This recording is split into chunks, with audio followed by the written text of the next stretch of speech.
yeah. Yeah. Right? Yeah. Mm-hmm. Just get in. Get in the marketplace, because once you're in, the magic happens. Then a home appreciation is working in your favor. Yeah. We looked at that appreciation chart over how many year period? It was long period. 81 years. Yeah. Yeah. Yeah. And what was the average? Only 7 years where home prices actually went down. In how many years? 81 years. In 81 years, there was only and 7. only 5 of those years were in one period. Yeah, and that was 2008. Right. Right. Yeah. So really, if you threw that out, Yeah, there was the only other- 2 periods. The other 2 years was down 0.1% in 1990 and 1% in 1991, and that was the .com crash. .com crash. Yeah. So the reality is, you want to get in the game. I'm not saying you should buy something that you can't afford. Yeah. You don't want to buy something that's got a roof that's going bad this year, and it's going to be 15,000 or 20,000. You don't want to do that stuff. Yeah.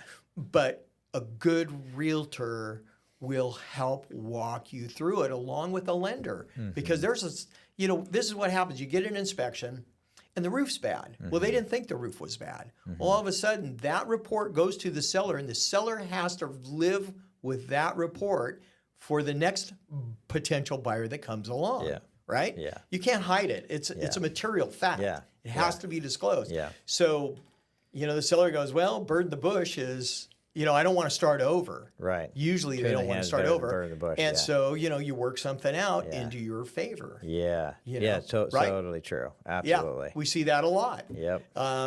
You see things with decks. Wood decks are just a nightmare for a lot of people. Yeah. How much did your deck cost? More than what I would have wanted. More than what we're going to talk about. Yeah. But you may come across a property that has a wood deck on it, has a big bill on it, but you go, I don't need that deck. I'm not going to make it it doesn't need to be 20 by 12. I can tear it off and do whatever with it, make it smaller, or maybe I'll make steps down and we'll have a patio. Yeah. Stuff like that. Yeah. I mean, so you want to be a little creative there, understand what your budget can live with, but you want to get in the game. Yeah. Well, yeah. This might be, some people might enjoy it. Like, I think that, the feds are mandated to create inflation. If you think about that, right? Like, they are mandated to make sure more money is put and bumped into the economy. Well, more money, what does that mean? Okay, what that means is that there's more money coming out, and they have a 2% increase. And what that means is they're mandated where all of our prices go up 2% a year, right? Well, in order to do that, you have to pump money into the economy, right? And so you have to keep that going.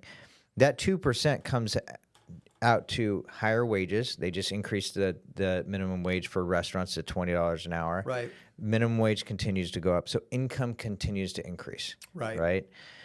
And so if you think about that just for 1 second, renting, it means rental prices will continue to go up, right? And they have. I mean, the rental prices continue to. The housing cost goes up because there's simply more money out there. And so with real estate, it's the same exact situation. Right. Where there's more money going in, real estate goes. And so what I'm getting at is real estate is a very safe place for inflation. And that's why a lot of, if we had this inflation and a lot of people didn't own their home, it would be really, really bad. Right.